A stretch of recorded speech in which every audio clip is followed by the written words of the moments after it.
이야기는 오늘 성경 이야기를 이렇게 재밌게 나게 얘기식으로 푸는 거에 불과해요.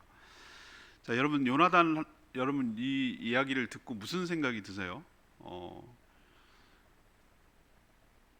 아, 혼자 둘이서 그 많은 대군들을 어떻게 싸우겠다고 가는 거야? 이게 무모하기 짝이 없네.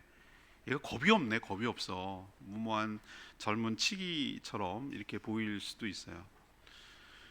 또 용기 있는 행동처럼 보일 수 있어요. 근데 여러분 그 차이를 어떻게 구분하실 거예요? 아, 저 사람이 젊은 치기에 혈기에 그냥 그 하는 건지 정말로 용감하게 행동하는 건지 이 차이점이 뭐죠? 여러분 뭘 가지고 분별하고 판단하시겠냐는 거죠. 오늘 그 질문을 마음속에 품고 이야기를 들으셨으면 좋겠고요. 익히 아는 이론 중에 하나가 나비 효과라는 게 있어요. 나비 효과. 나비 효과가 뭐냐면은 어, 저쪽 남미 브라질에서 이렇게 나비 한 마리가 날개짓을 한다는 거예요. 근데 그 영향이 그 작은 파동이 점점 퍼져나가 가지고 저 미국이나 유럽에 큰 폭우가 내리게 할 수도 있다라는 이론이에요. 그러니까 작은 변화가 큰 작은 몸짓이 큰 변화를 가져올 수 있다는 거예요. 북경에서 나비가 이렇게 했는데 우리나라에 이제 막 폭우가 내릴 수 있다는 것이 나비 효과예요. 그리고 여기서 이제 카오스 이론이 나왔어요. 카오스 이론이 뭐냐면은 우리가 보기에는 너무 무질서해 보이고 말도 안 되는 것 같은 상황 속에서도 그 안에서도 뭔가 내적으로 질서가 있다는 거예요. 뭔가 법칙이 있고 원칙이 있다라는 거예요. 제가 오늘 왜 이야기를 하냐면은 이 요나단의 행동을 전 나비 효과라고 본 거예요. 나비 효과. 그 두 명, 부하 한 명하고 자기 둘이서 그 많고 많은 블레셋 군들의 적진에 뛰어들었을 때 나타나는 그 파급 효과, 파장이 얼마나 큰 변화를 가져오는지를 보여주고 또 그 안에 내재된 하나의 원칙이 있는데 믿음의 원칙이 있는데 하나님께서 믿음으로 나아가는 자에게 놀라운 승리를 가져다 주시는 그 무질서 가운데도 질서가 있는 영적인 원리와 원칙이 있는 그 모습을 보여준다는 측면에서 카오스 이론을 여러분에게 얘기하는 거예요. 자, 위기 상황, 국가적 위기, 개인적 위기이기도 하고 국가적 위기이기도 하고 이 상황에서 요나단은 어떻게 이 위기를 돌파했는지. 자, 그렇다면 내가 지금 처한 여러 가지 위기와 어려움 상황을 내가 어떻게 돌파해 갈 수 있다는 얘기인지 오늘 말씀을 통해서 위기에 처한 어려움에 처한 여러분의 삶이 요나단의 모습을 보고 거기서 교훈을 얻고 돌파해 나가 승리로 이끌어 나가는 반전시키는 축복이 여러분 가운데도 있게 되기를 원합니다. 첫 번째 그럼 어떻게 되는가? 하나님을 신뢰하며 결단해야 돼요. 이것부터 시작해야 된다는 얘기예요. 그러면 지금 현재 이스라엘 상황이 어떤 상황인가? 영화를 제가 패러디해서 제목으로 말할게요. 이보다 더 좋을 수 없다의 반대. 이보다 더 나쁠 수 없다라는 상황이 지금 이스라엘 상황이에요. 지금 블레셋을 괜히 벌집을 건드리듯이 괜히 건드려 놨어요. 감당도 안 될 일을 한 거예요. 그것도 요나단이 하긴 했어요. 국경 수비대를 건드렸어요. 그래서 전면전이 지금 일어났는데 이거는 압도적이에요. 게임이 안 되는 거예요. 자, 블레셋 13장 5절 보세요. 무기가 어느 정도인지. 블레셋 사람들이 이스라엘을 싸우려고 모였는데 병거가 얼마? 3만이에요. 3만. 우리로 지금 배너 같은 거 보세요. 배너가 막 이렇게 말로 해가지고 막 그 공격적으로 나가고 거기서 두 명이 타고 말을 하면서 옆에서 막 창 던지고 찌르고 막 이렇게 화살 쏘고 이렇게 하면 굉장히 강력한 그 속도전이기 때문에 강력한 무기. 지금으로서는 우린 별거 아닐 수 있지만 그때로서는 굉장히 첨단 무기. 탱크 같은 것이 전장에 처음 드러나는 거기 때문에 가공할 무기예요. 그 빠른 속력으로 지나가면서 적진을 교란하고 하면은 굉장히 위협적이고 무섭겠죠. 그게 3만이에요. 3만. 말을 탄 마병이 몇 명? 6천 명이라고 했어요. 6천 명. 어마어마한 숫자예요. 6천 명. 말을 타고 신속하게 움직여가면서 칼로 치고 창으로 찌르고 이런 거 6천 명. 그리고 보병. 백성은 보병이죠. 해변에 모래같이 많은 상황이었어요. 근데 이스라엘 백성은 딸랑 3천. 그것도 다 도망가가지고 600명만 남았어요. 이 게임이 됩니까? 또 하나의 결정적인 큰 차이가 있었어요. 블레셋 사람들은 철기 문화로 무장되어 있어요. 근데 이스라엘 백성들은 아직까지 철기 문화로 들어오지 않고 청동기 문화에 머물러 있어요. 우리가 역사를 배우면 선사시대 이렇게 표현해요. 선사시대. 선사시대가 뭐냐면은 역사를 문자로 기록하기 이전의 세대를 선사시대라고 표현해요. 근데 선사시대는 뭔가 구분이 있어야 될 거 아니에요?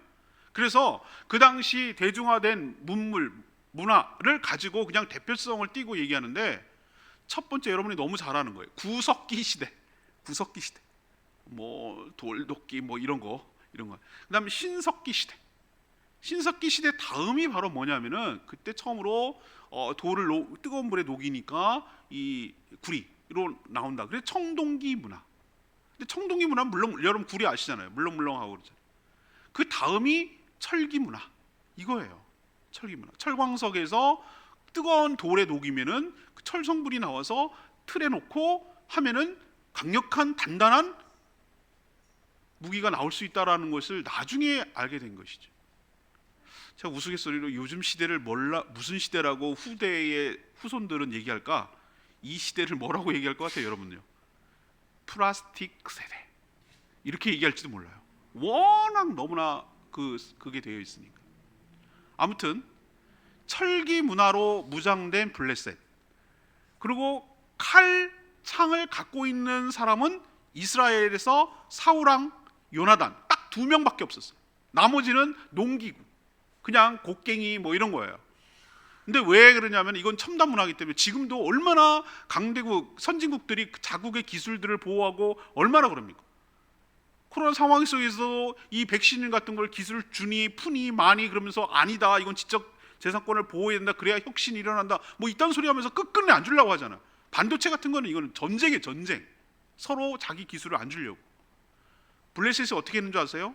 얘네들이 철기 문화로 무장할까 봐 자기네들이 농기구, 이스라엘 백성들이 농기구가 있는데 무뎌지거나 낫이 갈아야 되거나, 우리 칼 갈아요 이렇게 하는 것처럼, 그러면은 대장간에 오는데, 대장간에 어디로 대장간이 있냐면 블레셋 진영에만 있는 거예요. 대장장이들이 블레셋만 있어요. 그래갖고 와가지고 칼 갈아주고 뭐 도끼 갈아주고 뭐 해주고, 그러고 돈 엄청 받아. 그리고 그 기술을 가르쳐주지 않는 거예요. 왜?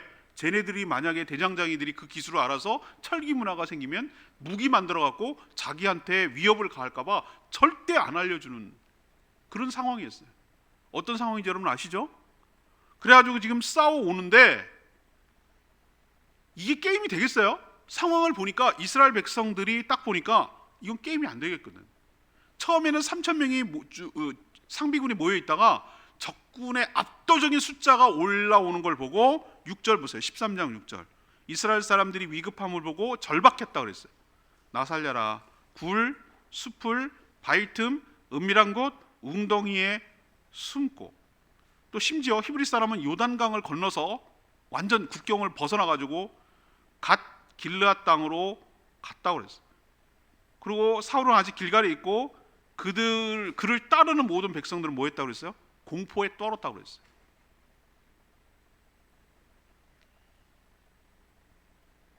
지금 목숨을 걸고 300, 우리 옛날에 용사 있었잖아요. 그것처럼 스파르타 뭐 해가지고 싸워도 지금 이길까 말까 한 판인데 도망가고 숨고 이탈하고 이런 상황이에요. 제가 아까 말했죠? 이보다 더 나쁠 수가 없어요, 상황이. 그러면 이런 상황에서 하나님께서 도와주시면 되는데 도와줄 수가 없어요. 이 블레셋 진영을 보고 나서 사울이 어떻게 했는지 아세요? 하나님께 응답을 얻고 싸워 나가야 되겠다라고 생각을 하고 제사를 드리고 하나님의 응답받고 싸우려고 했는데 7일간 기다렸는데 제사를 집례할 사무엘이 안 오는 거예요. 사무엘이 잘못했지. 요즘 핸드폰이 있어요, 뭐가 있어요. 기다려도 안 와. 자꾸 백성들은 이탈해. 그리고 또 하나 위험한 게 압박해 오는 게 있는데, 블레셋 군대는 이미 자기들이 이길 것을 생각하고 세 갈래 길목에 노략군이라는 건 뭐냐면은 전쟁에서 이겨가지고 전리품으로 상대방의 모든 것들을 탈취하는 부대를 노략군이라고 부르거든요. 노략군 세 부대를 편성해가지고 길목마다 세 갈래로 지금 압박해오고 있어요. 목을 쪼아오고 있는 그런 상황이에요. 그 모습을 본 사울이 제사를 막 기다리다가 안 되겠으니까 뭐 어떻게 하는 줄 아세요? 갖고 와라! 번제물 갖고 오라 그랬어요.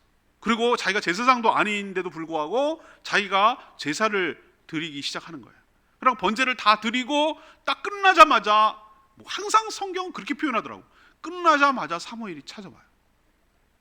지금 당시 뭐 했습니까? 막 구구절절하게 변명, 백성을 이탈하고 당신은 오지 않고 지금 다급하게 상황이 됐고 다 막 또 막 구구절절하게 막 변명을 들어요. 그때 사무엘이 무지무지하게 화가 났어요. 왕이 해야 할 일이 있고 하지 말아야 될 일이 있는데 당신이 지금 망령된 일을 행하였도다 라고 분노하고 그냥 떠나버려요. 지금 사무엘이 함께 있어도 지금 이길까 말까 한 판인데 사무엘마저 그냥 떠나버렸어요. 여러분, 최악의 상황입니다. 더 나쁠 수가 없어요. 여러분이라면 이런 상황에서 어떻게 하겠어요? 완전 사방이 막혀서 사방이 막혀서. 그때 요나단이 6절, 오늘 읽은 대로 6절에 이런 얘기를 합니다. 자기의 무기를 든 소년, 그때는 그 군사가 있으면은 그 자기 큰 무기가 들고 자유롭게 하기 위해서 든 부하가 측근이죠. 가장 측근. 그 사람이 한 명 따라다니는 모양이죠. 딱 둘. 근데 이렇게 얘기합니다. 우리가 이 할례받지 않은 자, 블레셋이죠. 이방인이라는 뜻입니다. 건너가자. 그들 적진으로 건너가자. 여호와께서 우리를 위하여 일하실까 하노라 그랬어요. 건너가자. 이렇게 앉아 있으면 다 죽는다. 건너가자. 여기서 일하실까 하노라는 얘기는 뭐예요? 일하신다가 아니에요. 일하실까 하노라라고 말하는 것은 하나님께서 우리를 위해서 일하실 수도 있고 안 하실 수도 있어요. 저는 여러분들에게 그걸 권하고 싶어요. 우리가 항상 일반적인 스토리대로, 일반적인 원칙대로 우리가 믿음을 가지고 가면은 반드시 승리할 줄로 믿습니다 라고 말하는데 현실은 안 그럴 수 있어요. 그렇지만 여러분, 항상 좋은 결과만 가져와야 그게 믿음이 아닙니다. 하나님께서 때로는 그렇지 않을 때도 있어요. 그렇지만 믿음으로 사는 자에게 복이 있을 줄로 압니다. 우리 기대대로 원하는 대로 안 될 수도 있어요. 그렇지만 가만히 있으면 일하지 않으세요. 우리가 적진으로 건너가는 어떤 액션을 취할 때 하나님께서 우리를 위하여 일하실 줄로 믿습니다. 그 가능성을 열어두고 가능성을 하나님께 두자는 거예요. 희망을 하나님께 걸자는 거예요. 사방이 막혔죠. 여러분, 사방이 막혔어. 사방이 막혔다 그래요. 동서남북이 다 막혔어. 어딜 가도 탈출구가 없어. 어딜 가도 깝깝해. 그런데 하늘이 뚫렸잖아요. 하늘이. 하나님께 희망을 걸고 하나님께 가능성을 두고 하나님께 기대를 걸자는 거예요. 그러기 위해서는 움직여야 돼. 가만히 있으면 죽는다는 거예요. 건너가자. 움직이자. 뭔가 액션을 취하자. 가만히 있으면 여기 안에서 죽는다. 앉아서 죽을래? 움직일래? 요나단은 움직이기로 자기 부하에게 얘기하는 거예요. 그리고 그 뒤에 얘기가 합니다. 여호와의 구원은 사람이 많고 적음에 달리지 아니하였느니라. 아멘입니까? 예, 이 말이 은혜가 돼요. 우리는 이게 말도 안 되는 게임이에요. 이건 말이 안 돼, 객관적으로 보면. 그렇지만 하나님께는 이게 말이 될 수도 있어요. 하나님은 사람이 많고 적음에 따라 승패가 갈리는 분이 아니에요. 블레셋과 이 이스라엘은 천지왼수예요. 그렇게 역사적으로 많이 싸울 수가 없어요. 그러나 이미 이들은 경험했어요. 블레셋이 침공해 왔을 때 하나님께서 큰 우레로 그들을 쳐서 교란시키고 큰 승리를 거둔 경험이 있어요. 그래서 다 회복한 적이 있어요. 거기서 자기들은 경험을 안 거예요. 믿음은 제가 학습된다고 말씀드려요. 체험이 돼야 믿음이 생기거든요. 뭐라고 얘기합니까? 이 고백이 여러분의 입술에서 나오는 고백이 되기를 원해요. 사람이 많고 적음에 따라 달리지 아니하였느니라.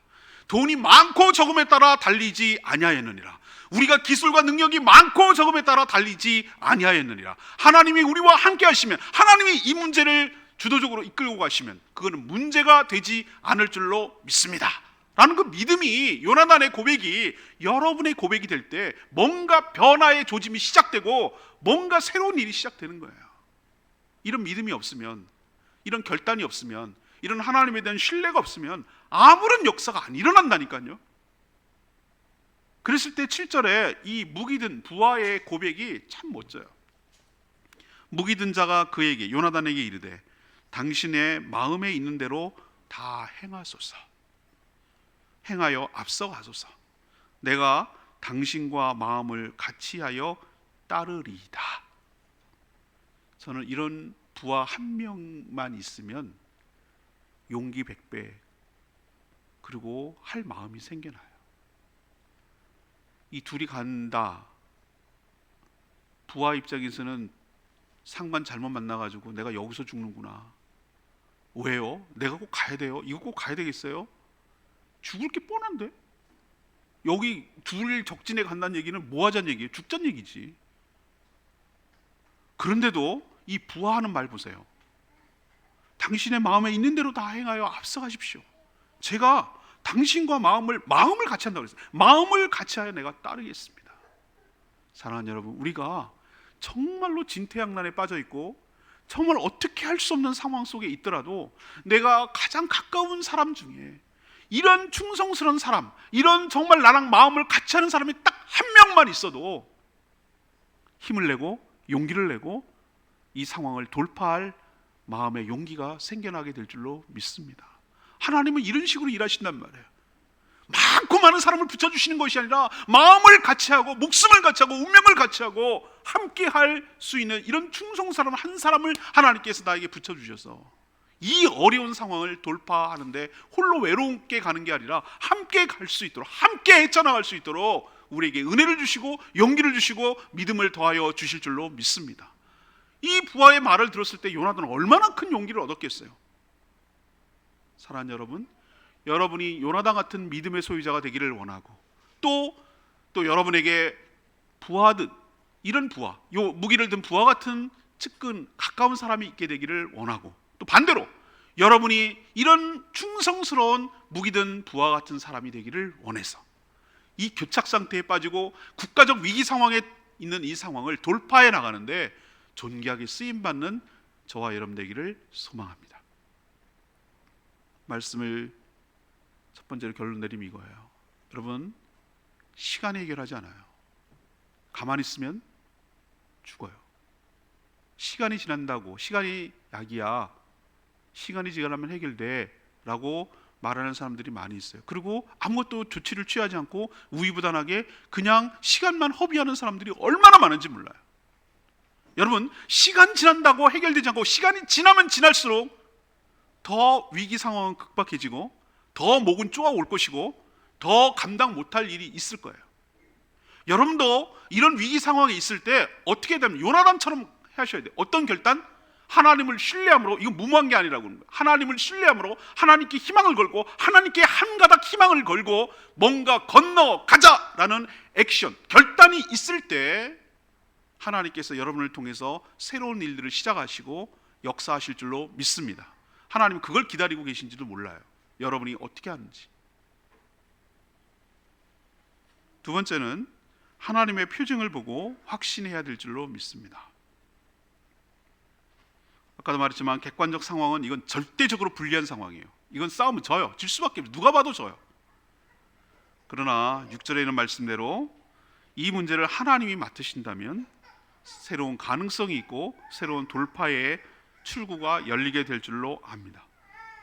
요나단이 무모한 도전이 아니라는 것을 어떻게 알 수 있냐면은 그 8절에 이렇게 무기 든 부하에게 제안을 합니다. 자, 우리가 올라가서 건너가서 그들에게 이게 보일 거다, 노출시킬 거다. 노출될 수밖에 없죠, 두 명이. 그러면 상대방의 반응을 보자. 그래서 그걸 가지고 하나님의 표징으로 삼자라고 했어요. 만일 우리에게 이르기를 너 거기 있어, 가만히 있어, 우리가 간다, 너 거기 꼼짝 말고 있어 하고 있으면 우리가 가만히 서서 올라가지 말자고 약속을 하고, 자, 보였을 때 적군이 말하기를 10절에 와라, 올라와라 이렇게 하면은 하나님께서, 여호와께서 그들을 우리 손에 넘겼다라고 표징으로 삼고 믿음을 가지고 올라가자라고 했어요. 그리고 실제 딱 그들에게 둘이 보였더니 11절에 보니까 블레셋 군인들이 조롱하기 시작합니다. 이야, 저기 히브리 인간들 아니야. 벌벌 떨며 숨었던 구멍에서 이제 벌벌벌 기어 나오는구나. 버러지처럼 기어 나오는구나. 쥐새끼들처럼 나오는구나. 이렇게 조롱한 거야. 하더니만 그 부대 사람이 뭐라고 그랬어요? 요나단과 그의 부하에게 올라와라, 올라와라. 내가 너네들한테 보여줄 게 있다. 한번 싸워보자. 뭐 이렇게 지금 이렇게 시비를 거는 거죠. 자기는 분리할 게 없으니까. 두 명 오는 거 그거 뭐가 어렵겠어요.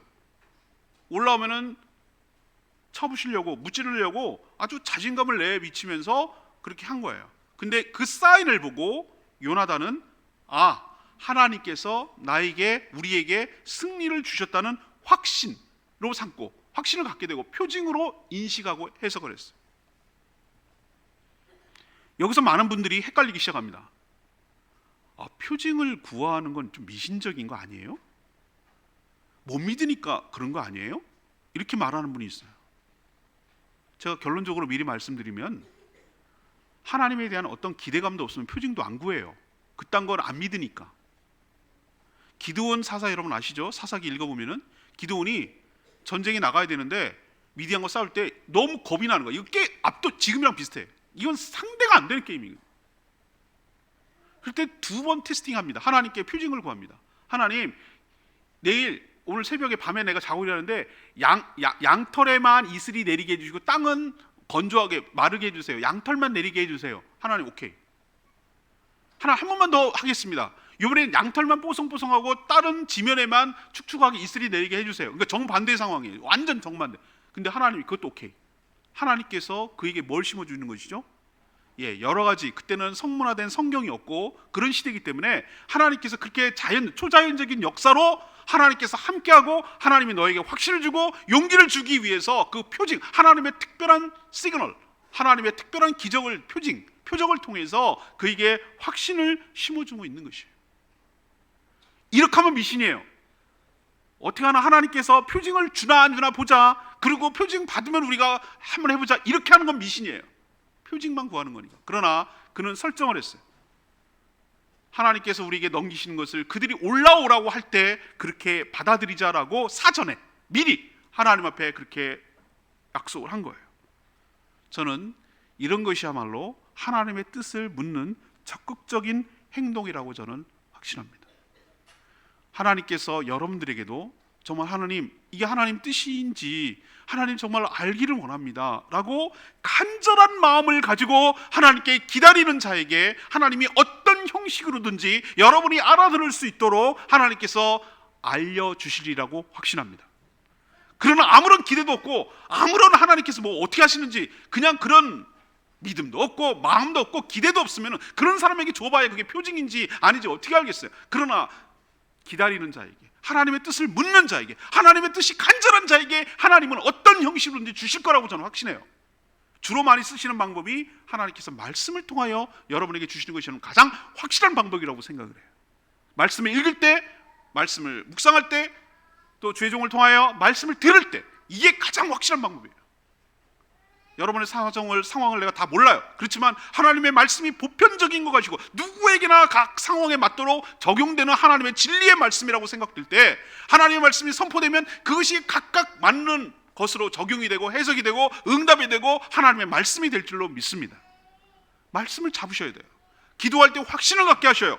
교회를 통해서 어떤 방향으로 이끌어가는 방식을 통해서 알려주세요. 하나님께서 상황을 통해서 그 모든 방식을 하나님의 뜻이라고 알려주세요. 중요한 것은 내가 하나님의 뜻을 알려고 준비하고 기다리는 자에게, 촉각을 세우는 자에게, 하나님의 뜻을 묻고 구하는 자에게 하나님은 여러분의 인식 수준에 맞도록 분명하게 알려주신다는 확신을 가지셔야 돼요.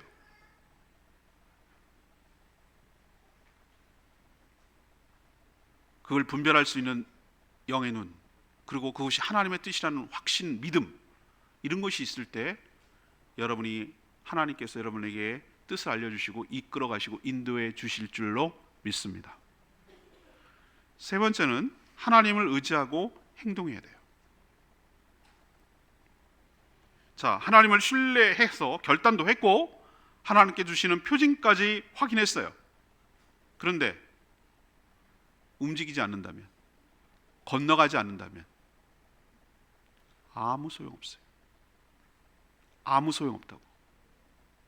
아무런 변화가 없어요. 요나단은 적이 저렇게 나오는 것을 그때 보고 과감하게 결단합니다. 근데 이게 얼마나 어려운지 아시죠? 두 진영이 대치하고 있는 상황에서는 험준한 바위, 험한 바위가 서로 가로막혀 있었어요. 4절 보세요. 요나단과 블레셋 사람들이 건너가려 하는 어기 사이에 이쪽에는 험한 바위가 있고 저쪽에도 험한 바위가 있는데 하나 이름은 보세스요, 하나 이름은 세네라. 한 바위는 북쪽에서 믹박스 앞에 일어섰고 하나는 남쪽에서 게바 앞에 일어섰더라.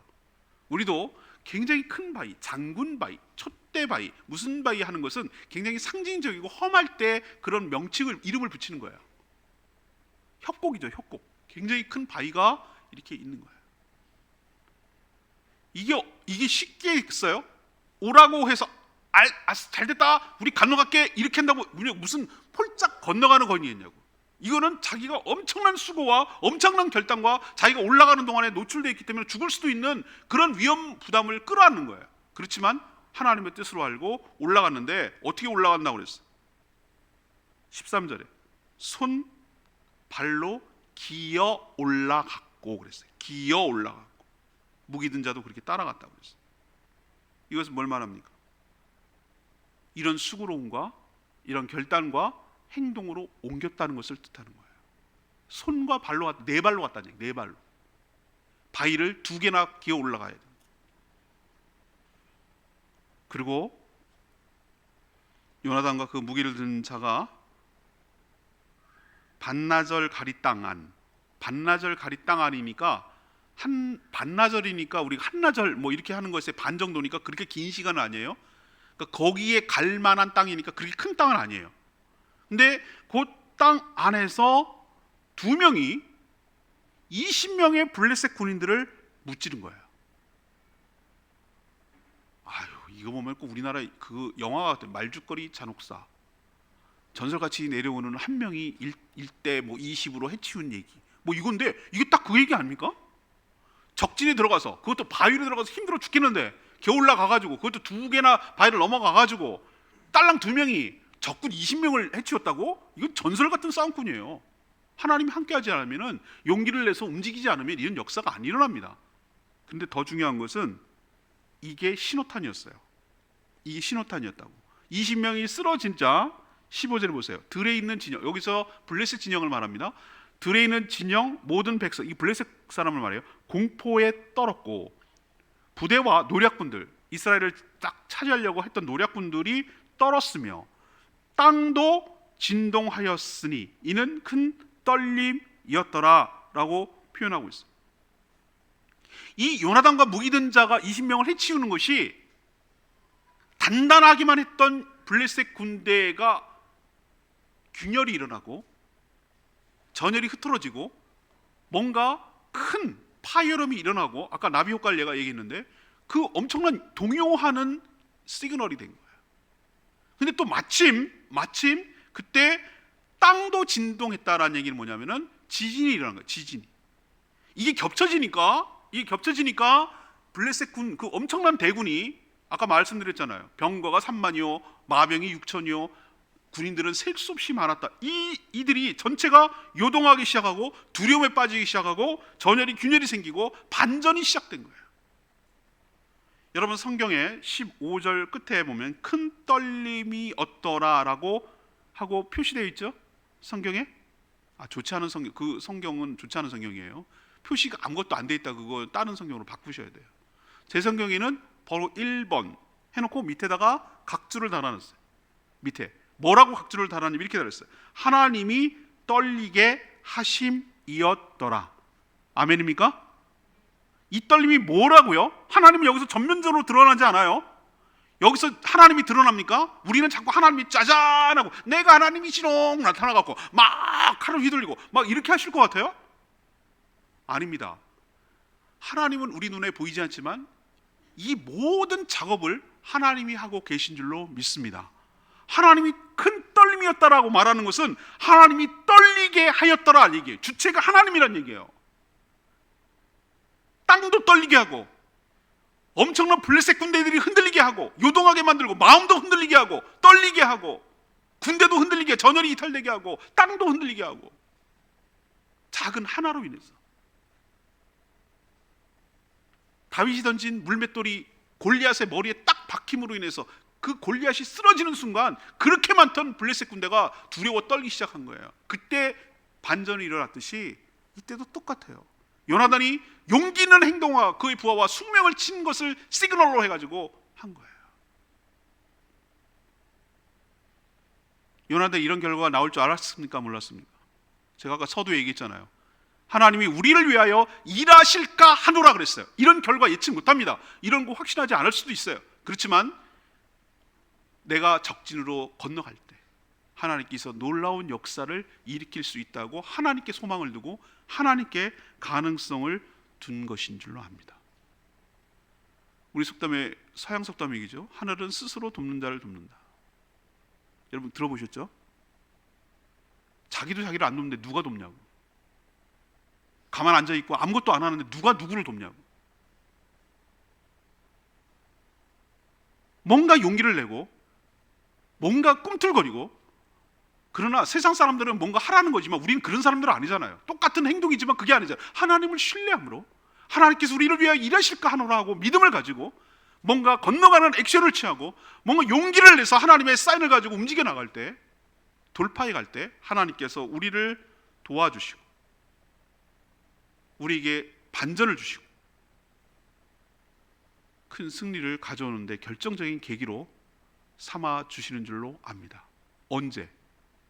적진으로 건너가서 20명을 쳤더니, 바위에 겨올라가서 쳤더니, 그때 그것을 신호로, 그때 바로 그때 하나님께서 큰 떨림을 주신 줄로 믿습니다. 가만히 있고 앉아있고 건너가자 말만 해놓고 올라가지 않는 사람에게는 아무런 떨림이 안 일어나요.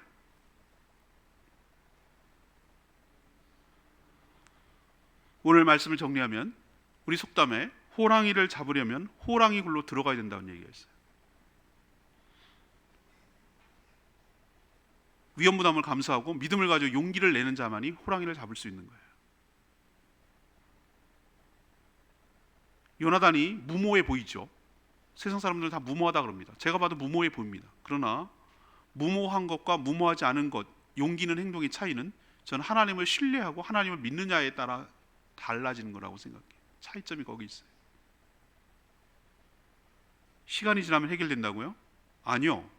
여러분이 자꾸 아무것도 하지 않고 무기력하고 무능하게 우유부단하게 믿음으로 아무것도 결단 내리지 않고 가만히 있으면 죽어요. 앉아서 잡아먹혀요. 노략군은 세 갈래 길로 여러분의 길목을 차단하고 여러분의 급소를 노리고 있어요. 시간 지나면 다 뺏기고 다 죽고 다 끝나요. 시간 지나면 무기가 더 증가되지도 않아요. 갑자기 군인들이 더 증가하지도 않습니다. 우리의 희망은, 소망은 다 사방이 막혔을 때 하늘이 뚫렸음을 알고 하나님께 소망을 둬야 될 줄로 믿습니다. 하나님께 소망을 둔 자는 움직여요. 건너갑니다. 적진으로 들어갑니다. 앉아서 죽으나 가서 싸워 죽으나 이렇게 죽거나 저렇게 죽거나 마찬가지라고 한다면 용기를 가지고 우리가 움직일 때 하나님께서 내 편이 되어 주셔서 하나님이 놀라운 역사를 일으켜 주실 줄로 믿는다. 그 믿음을 가지고 움직이는 거예요. 여러분도 사막이 막혀있는 지금 상황, 어려운 상황에 있을 때 가만히 있지 마시고 믿음으로 액션을 취하고 움직여 나가는 저와 여러분 되기를 소망합니다. 그럴 때 하나님은 우리를 위해서 일하신다고요.